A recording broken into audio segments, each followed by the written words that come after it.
σταθμού της Πειραϊκής Εκκλησίας χαίρετε.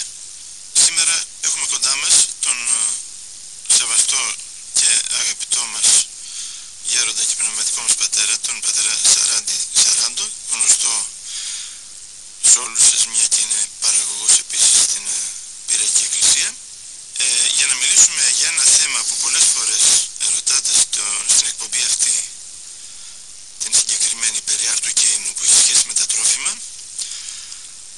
Αν κάποια τρόφιμα είναι νηστίσιμα, αν είναι αρτίσιμα, πώς τι σημαίνουν κάποια πράγματα, οι ουσίες, η α ή β που αναγράφει η συσκευασία, αν είναι νηστίσιμη ή αρτίσιμη, αν είναι ζωικής ή φυτικής προελεύσεως. Επειδή πολλή σύγχυση υπάρχει σε αυτό το θέμα για το τι είναι νηστεία και τι κατάλυσης,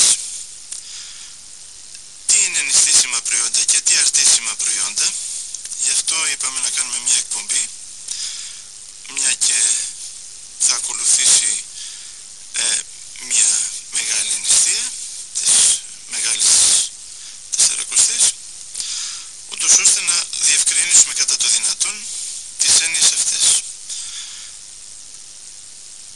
Σεβαστέ γέροντα, καλώς ήρθατε στην εκπομπή.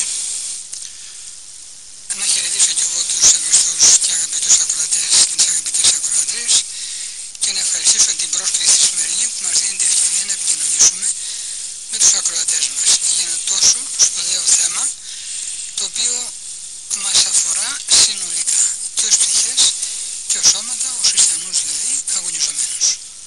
Μάλιστα. Καταρχάς, τι σημαίνει νηστεία? Ο θεσμός της νηστείας για την Ορθόδοξη Εκκλησία μας είναι πάρα πολύ σημαντικός, πάρα πολύ σπουδαίος και η αξία του όλο και περισσότερο αποκωδικοποιείται και στις ημέρες μας με τις διάφορες επιστημονικές, ιατρικές, διαιτολογικές ανακαλύψεις. Βέβαια η Εκκλησία μας από πολύ παλιά έχει το θεσμό αυτόν, είναι δοκιμασμένος και αποσκοπεί πρώτον στην κάθαρση της ψυχής, γιατί δυναμώνει τη θέλησή μας, και εφόσον εκούσια δεχόμαστε να στηριχθούμε κάποιων τροφών, μπορούμε στη συνέχεια και εκούσια αλλά και ακούσια να αποφύγουμε κάποιες αμαρτίες, κάποια πάθη, κάποια ελαττώματα, κάποιους πειρασμούς, κάποιες προκλήσεις εκ του διαβόλου ή εκ της κακής μας αγωγής. Όμως αυτή η νηστεία έχει και μεγάλη σημασία και για το σώμα μας, γιατί όπως και η ιατρική προτείνει πολλές φορές στους ασθενείς να γίνονται κάποιες μέρες νηστείας, κάποιες μέρες δηλαδή ειδικής διαίτης, ώστε ο οργανισμός να γίνεται πιο ισχυρός και να μπορεί να επιβληθεί στην νοσογόνο αιτία. Ας θυμηθούμε ότι ο τέλειος Θεός και τέλειος άνθρωπος, ο Κύριος μας Ιησούς Χριστός, νήστεψε 40 ημέρες και 40 νύχτες προ των πειρασμών που του υπέβαλε ο διάβολος στους 40 όρους. Στη συνέχεια οι Άγιοι Απόστολοι, μας λέει ο Άγιος Ιωάννης ο Χρυσόστομος, αήποτε ενίστευον, πάντοτε λέει ενίστευαν.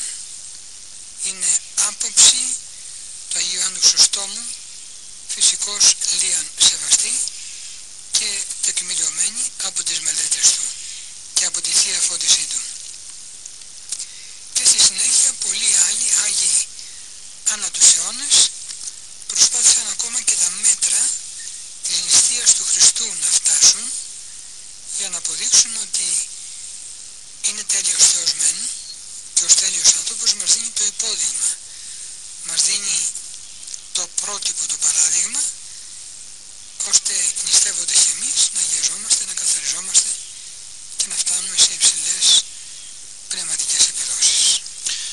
Να επισημάνουμε λίγο, να διευκρινίσουμε αυτό που λέτε, το μέτρο της νηστείας του Κυρίου, ποιο είναι?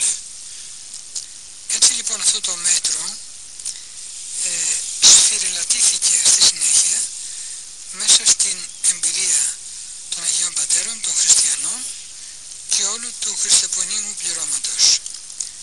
Έτσι λοιπόν ιδιαίτερα έχει θεσμοθετηθεί γενικώς για όλους τους χριστιανούς, λαϊκούς και μοναχούς, από τον Πατριάρχη έως το τελευταίο πιστό και την τελευταία πιστή, γιατί όχι και τα παιδιά, έχει θεσμοθετηθεί η νηστεία της Τετάρτης και της Παρασκευής.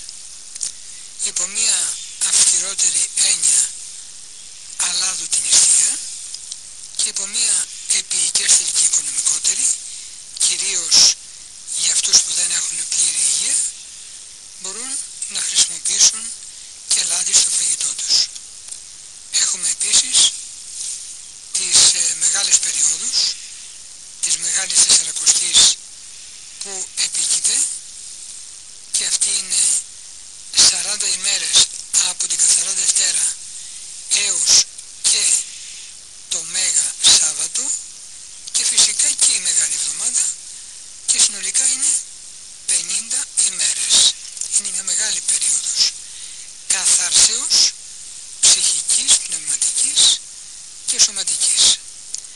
Έχουμε την επίσης επόμενη σε σημασία και σε μήκος περίοδο της Τεσσαρακοστής πρώτων Χριστουγέννων, που είναι επίοικέστερη και επιτρέπεται από την μεγάλη εορτή τη θεομητορική των Ισοδίων έως και την 17η του Αγίου Διονυσίου.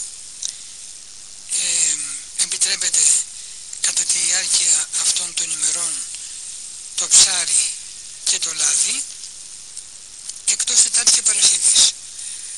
Υπάρχουν βέβαια και περιπτώσεις λίγο αυστηρότερες που πραγματοποιούνται, είναι θεσμοθετημένες σχεδόν στα μοναστήρια μας, που κατά τη διάρκεια αυτών των ημερών, από τα εισόδια έως και τη 17η Δεκεμβρίου, έχουμε μόνο το Σαββατοκύριακο προσφορά ψαριού στους μοναχούς και στις μοναχές. Όμως στα κοσμικά δεδομένα επιτρέπεται και τις άλλες ημέρες. Οίκοθεν εννοείται ότι προσπαθούμε Τετάρτη και Παρασκευή να τηρήσουμε το αλάδωτο.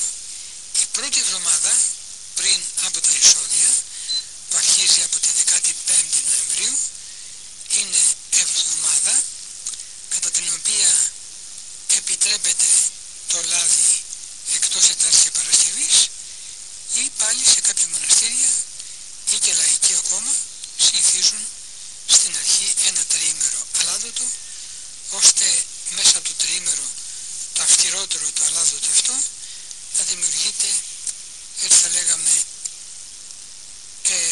θεραπεία εφόδου, και όλη η υπόλοιπη περίοδος να διαβεί με ηρωικό φρόνημα, μαρτυρικό φρόνημα και διάθεση όντως ασκήσεως και όχι διαφόρων εφευρημάτων, για να βρούμε τις τροφές εκείνες τις ποικίλες, οι οποίες θα μας αμβλύνουν την δύναμη αλλά και την αξία της νηστείας.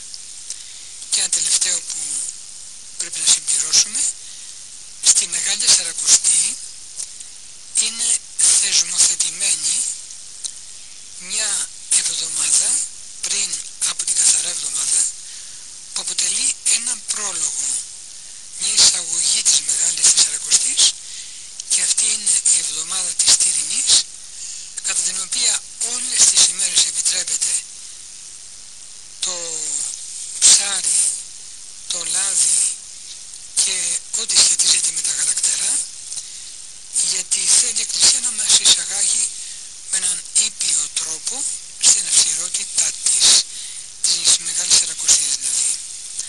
Να αναφέρουμε επίσης ότι έχουμε και άλλες δύο περιόδους.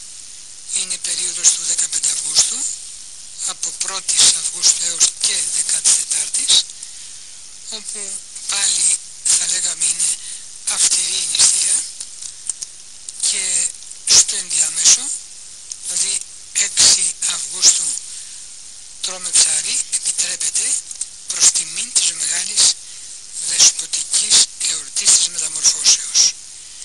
Οι υπόλοιπες ημέρες είναι μέρες που επιτρέπεται μόνο Σαββατοκύριακο το λάδι και τις άλλες αλάδωτο. Επίσης η περίοδος της νηστείας των Αγίων Αποστόλων είναι μια περίοδος που αρχίζει από την επόμενη ημέρα των Αγίων Πάντων και φτάνει έως τις 20 και 28 Ιουνίου, εορτής τελευταίας ημέρας και της επομένης 29ης δηλαδή, που είναι η εορτή Πέτρου και Παύλου. Όλες αυτές τις μέρες επιτρέπεται ψάρι και λάδι εκτός Τετάρτης και Παρασκευής. Είναι, θα λέγαμε, η ποιότερη περίοδος. Αυτές είναι θεσμοθετημένες, όπως και μερικές διάσπαρτες ελάχιστες μέσα στον χρόνο προς τιμήν κάποιων Αγίων, που σημειώνονται στο λειτουργικό μας βιβλίο που λέγεται Ορολόγιο. Αναφέρει κάθε ημέρα του έτους ποιος Άγιος εορτάζει και μας αναφέρει και ποιο είναι το είδος της νηστείας. Όταν επιτρέπεται το λάδι, όταν επιτρέπεται το ψάρι ή όταν είναι πλήρης νηστεία. Ας ακούσουμε όμως ένα μουσικό διάλειμμα και συνεχίσουμε.